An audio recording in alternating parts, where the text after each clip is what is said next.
Hi guys, thanks for tuning back in. Maybe this is the last one on boundaries, I'm not sure. But this one is on clarity with boundaries. So, as I was doing this series, something that just kept going through my head through a lot of the videos is part of the challenge is probably if you're being clear. I think this is a harder place for women than maybe for men because we tend to be a little bit indecisive. We tend to be a little bit more people pleasers. And so we want to ask for things that other people will be okay with. And we'll get into that with codependency. But with boundaries, it's really important. Are you being crystal clear? Or are you being a little vague? Are you saying something like, hey, it'd be great if, or what do you think about, or John and Susie do it like this? Are you owning what it is that you're asking for? I think a lot of us have a hard time with that. But if you're creating a boundary, you're asking for something because it's really important.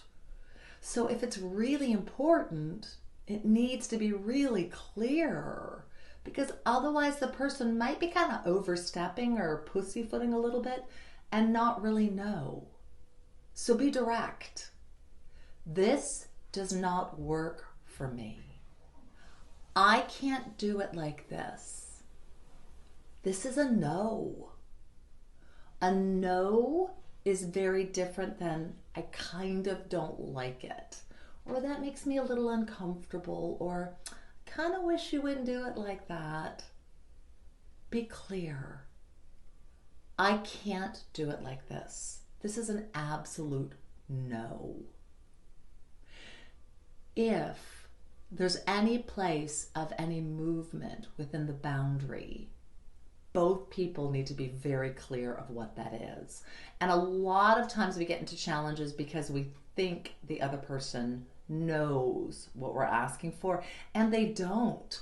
And so they don't really understand what they've done wrong, and then you feel violated, and you've created this whole little cyclone for yourselves that doesn't need to be there. So if you're going to set a boundary, take some time to be very clear and specific with yourself of what are you asking for, and say it really directly. And I would ask the person to repeat it back. You have said that you're not going to drive me to school if I miss the school bus even one more time. That is correct. And in that case, you're going to have to walk. That's a clear boundary.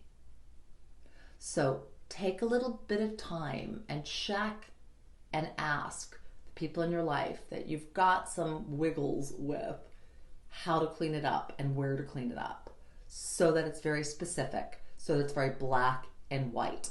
A no is a no, a yes is a yes. And anything other than that, both of you need to talk through and make certain you're on the same page, because otherwise you're creating quite a little challenge for yourself. I'd love to hear your thoughts. I know we all have times where we have a tough time with this. So I'd love to hear how this helps you be a little different going forward. Blessings.